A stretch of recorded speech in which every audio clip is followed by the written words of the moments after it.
മരിക്കാത്ത സ്നേഹം. നേരം പുലർന്നു. അലാറം ശബ്ദം അടിക്കുന്നത് കേട്ടാണ് ഞാൻ ഉണർന്നത്.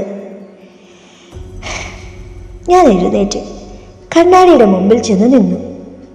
എൻ്റെ 2 കൈ കൊണ്ട് മുഖത്തേക്ക് വെച്ചു. മുടി ചീകി കെട്ടി വെച്ചു. പ്രാർത്ഥിച്ചു. ഉറങ്ങിക്കിടക്കുന്ന എൻ്റെ കുഞ്ഞിനെ നോക്കി ഒന്ന് പുഞ്ചിരിച്ചിട്ട് നെറുകയിൽ പ്രഭാവത്തിൻ്റെ ചുടുചുംബനം നൽകി. ഞാൻ മൊബൈൽ എടുത്ത് വാട്സപ്പ് നോക്കി. അയ്യോ, അപ്രതീക്ഷിതം ഒരു മെസ്സേജ്. ഹായ്. കുറേ വർഷങ്ങൾക്ക് ശേഷമാണ് ആ നമ്പറിൽ നിന്നൊരു മെസ്സേജ്. എനിക്ക് സന്തോഷമാണോ അതോ നിരാശയാണോ സങ്കടമാണോ എന്നറിയില്ല. എന്നാലും മനസ്സ് കുളിർത്തു. ഒരു കുളിർ രാഗമായി. ആ ദിവസം മുഴുവൻ കൊണ്ടുപോകാൻ ആ 3 അക്ഷരങ്ങൾ മതിയാകും. HAI. വെക്കേഷൻ ആയതുകൊണ്ട് ഫ്രീ ആണ്. ജോലിയൊക്കെ തീർത്തതിന് ശേഷം സമയം വീണ്ടും ഇങ്ങനെ കിടക്കുകയായിരുന്നു. കുറച്ചു നേരം ഞാൻ എൻ്റെ കുഞ്ഞിനോട് കളിച്ചു. പിന്നെ കുഞ്ഞിനെ അവൻ്റെ ഇഷ്ടത്തിന് വിട്ടു. ഇന്നെനിക്ക് വല്ലാത്തൊരവസ്ഥ. അത് സന്തോഷമാണോ ഒരു മരവിപ്പാണോ നിർവചിക്കാൻ സാധിക്കുന്നില്ലാത്തൊരവസ്ഥ. ഞാൻ എൻ്റെ മുറിയിൽ പോയി. പുസ്തകങ്ങൾ അടുക്കി വെച്ചിരിക്കുന്ന സ്ഥലത്തേക്ക് എൻ്റെ കണ്ണും മനസ്സും കടന്നു ചെന്നു. അവിടെ ഞാൻ വലിയ ആധികാരികമായ പുസ്തക പാരായണത്തിലേക്കല്ല പോകുന്നത്. പക്ഷേ അപ്പോൾ എനിക്കൊന്നും വായിക്കാൻ മനസ്സ് വന്നിരുന്നില്ല. ഞാൻ എൻ്റെ +2 ഓട്ടോഗ്രാഫ് എടുത്തു. ആദ്യത്തെ താളിൽ ഞാൻ എൻ്റെ 2 വർഷം +2 ജീവിതത്തെക്കുറിച്ച് കുറിച്ചിട്ട സാഹിത്യ രചനകൾ.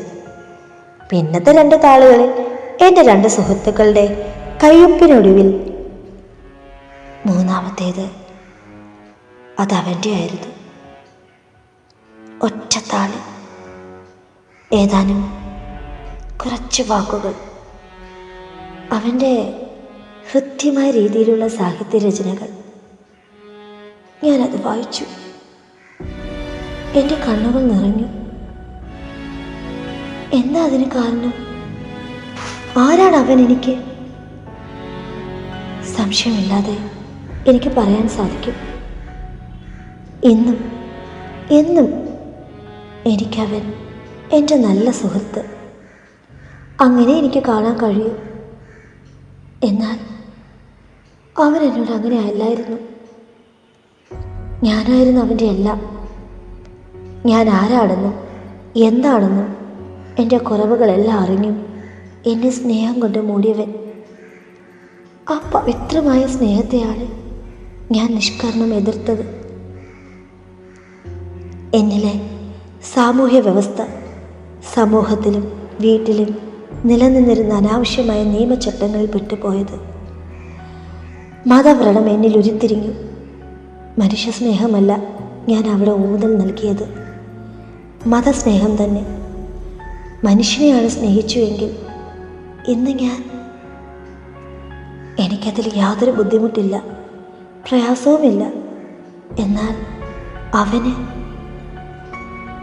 ഇന്ന് ഞാനും അവനും അറിഞ്ഞിട്ട് 15 വർഷം തികയുന്നു. ഇന്നും അവനെന്നെ ഒത്തിരി സ്നേഹിക്കുന്നു. ഇന്നും അവനെ മറക്കാനോ അവൻ്റെ സ്നേഹത്തെ മറക്കാനോ സാധിക്കുകയില്ല.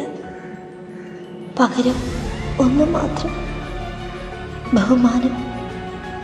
കാരണം അവൻ എന്നെ സ്നേഹിക്കുന്നതിനാൽ തിരിച്ചെൻ്റെ അരികിൽ നിന്ന് ഞാൻ അവനെ സ്നേഹിക്കണമെന്ന് പ്രതിഫലമായി ഒന്നും തന്നെ ഇച്ഛിച്ചിരുന്നില്ല.